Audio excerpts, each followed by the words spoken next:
जैसे government service में हम एक लेवल पे ज्वाइन करते हैं और हमें पता है कि बस हम इसी लेवल तक पहुंच सकते हैं रिटायरमेंट तक। यहाँ पे कोई रूल्स नहीं है, यहाँ कोई लिमिट नहीं है, आप जितना मर्जी आप प्रोग्रेस कर सकते हो, बस सब कुछ आप पे डिपेंड करता है। हमारे साथ हैं सुमन जी बिश्नोई जो एमटेक हैं और बिश्नोई इंजीनियर मीटअप के अंदर यहाँ पर आए हुए हैं। सुमन जी, आप कहाँ से रहने वाला, क्या परिचय आपका? मैं बेसिकली नोखा से ही रहने वाली हूँ।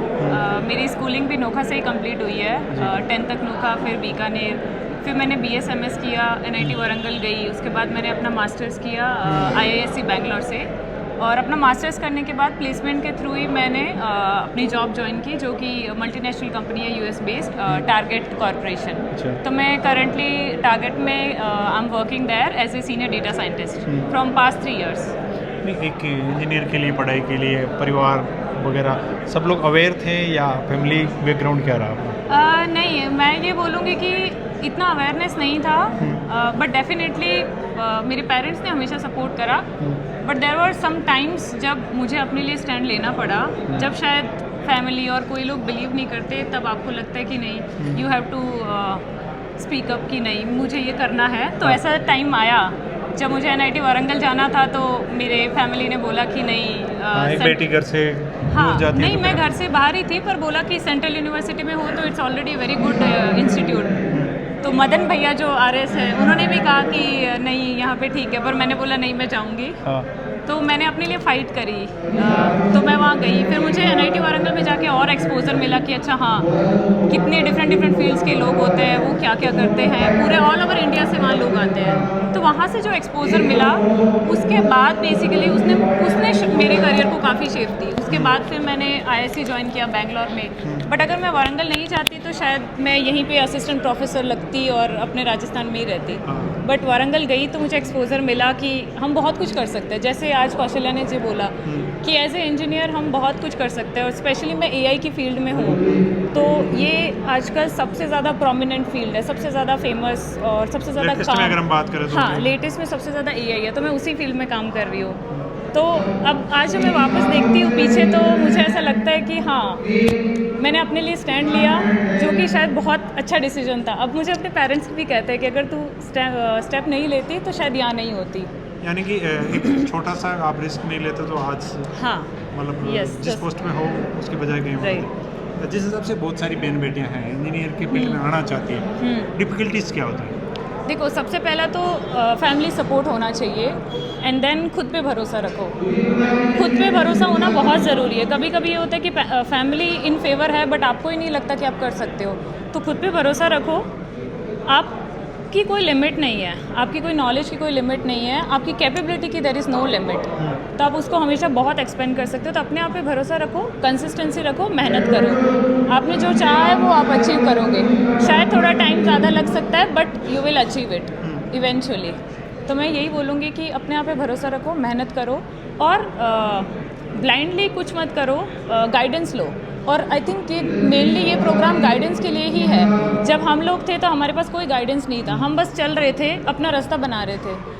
आज हम इसीलिए सोसाइटी को वापस दे रहे हैं कि हमने जो स्ट्रगल्स फेस किए वो नेक्स्ट जनरेशन ना करे, और हम जो अपॉर्चुनिटीज़ देख रहे हैं वो हम डायरेक्टली उनको कनेक्ट कर सकते हैं, ताकि हमारा बिश्नोई समाज की कम्युनिटी इंजीनियरिंग में और स्ट्रॉन्ग हो, मेल फीमेल बोथ। और मैं स्पेशली फ़ीमेल को बहुत एडवोकेट करती हूँ, तो मैं चाहती हूँ कि फ़ीमेल्स इस फील्ड में ज़्यादा से ज़्यादा आए। जिस हिसाब से आप फील्ड से हैं, लेकिन जब आप इंजीनियरिंग कर रहे थे, जब एजुकेशन ले रहे थे, तो आपके साथ अगर हम बात करें तो बिश्नोई कम्युनिटी के लोग ज़ीरो, कोई नहीं था, कभी नहीं, कभी तो ऐसा फील नहीं होता था कि हमारा समाज इस फील्ड के अंदर कहीं पीछे है, या हाँ, लोगों की डेफिनेटली जागरूकता का अभाव है? होता है, वो आज भी होता है, अभी भी नहीं है। मैंने अपनी जितनी एजुकेशन कंप्लीट की, मेरे बैच में छोड़ो, मेरी पूरी कॉलेज में बिश्नोई नहीं होते थे। इक्का दुक्का कोई बिश्नोई होता था जो किसी दूसरे ब्रांच में होता था। जैसे बैंगलोर में एक सांचौर साइड के थे बायो की फील्ड में, बट बाकी बिश्नोई बहुत कम है, जो कि उन्होंने रोहिता जी ने भी हाईलाइट किया कि हमारी कम्युनिटी की रीच अभी बहुत कम है, तो वो हमें बढ़ाना है, और वो ऐसे प्रोग्राम्स करके ही बढ़ सकती है। क्या कहना चाहोगे जो लोग इंजीनियरिंग की तैयारी कर रहे हैं और फैमिली बैकग्राउंड से, क्योंकि ये काफ़ी महंगा भी माना जाता है ये सेक्शन? हाँ, महंगा, इट डिपेंड्स कि आप कौन सी कॉलेज में हो। गवर्नमेंट में हो तो इतना महंगा नहीं है, बट प्राइवेट में डेफिनेटली महंगा है। बट इंजीनियरिंग का क्या है ना कि अगर आप मेहनत करोगे, अगर आपने स्किल्स पे वर्क करोगे, आपके पास अगर स्किल्स है तो आपकी जॉब डेफिनेटली लगेगी, आपको कंपनी खुद लेके जाएगी। तो इसमें यूपीएससी की तरह ऐसा नहीं है कि ओके आपका मेंस क्लियर हो गया बट आप हर बार इंटरव्यू में रह रहे हो, नहीं, आपके पास स्किल्स है। और यहाँ पे कोई सबसे इंपॉर्टेंट, यहाँ पे कोई कैटेगरी का सीन नहीं है, हम जनरल के स्टूडेंट्स हैं। जनरल वालों को बहुत कैटेगरी वाला इशू फेस करना पड़ता है, बट इस फील्ड में, इंजीनियरिंग में और स्पेशली प्राइवेट सेक्टर में अगर मैं बात करूँ तो बहुत अच्छी अपॉर्चुनिटीज़ है। हमारे समाज में बस एक वो हुआ बना हुआ है कि वो प्राइवेट कंपनीज अच्छी नहीं होती, बट मैं चाहती हूँ कि सब लोग आए, बेंगलोर आए, वो कंपनीज देखें, उनका कल्चर देखें कि कैसे काम होता है।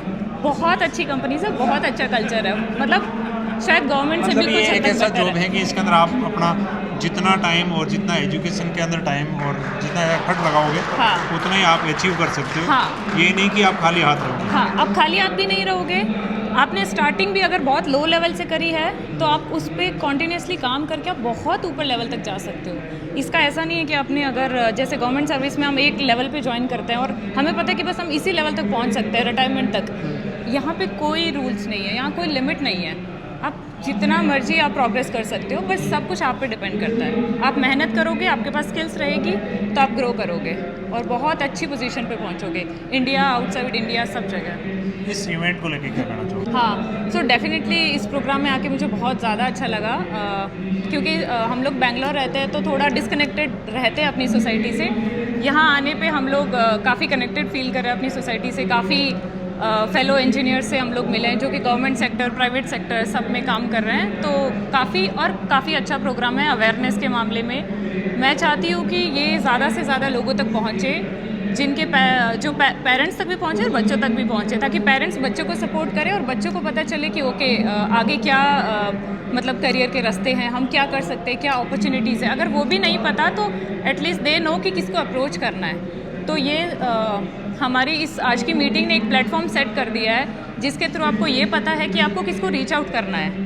कोई भी क्वेश्चन हो इंजीनियरिंग रिलेटेड, चाहे आप इंजीनियरिंग के लिए प्लान कर रहे हो या फिर इंजीनियरिंग कर चुके हो, आपको कोई भी डाउट है तो आप bishnoi-engineer.com वेबसाइट पे जाके आप रीच आउट कर सकते हो। आपको डेफिनेटली हेल्प मिलेगी, चाहे वो करियर काउंसलिंग से रिलेटेड हो, चाहे वो जॉब स्विच हो, वो कुछ भी हो सकता है, एनीथिंग। दोस्तों, सुमनजीत हैं जो हाल ही में इन्होंने जो है अपना काम स्टार्ट किया एजुकेशन के बाद में, लेकिन कहीं ना कहीं एक जो है कम्युनिटी बेस्ड जो ये सेमिनार होते हैं वो अपनों से आपस में जो एक हायर एजुकेशन के लिए एक बिछड़ गए थे वो भी जोड़ने का काम करते हैं, साथ में एक दूसरे के मददगार और एक दूसरे के लिए गाइडलाइन का भी काम करते हैं।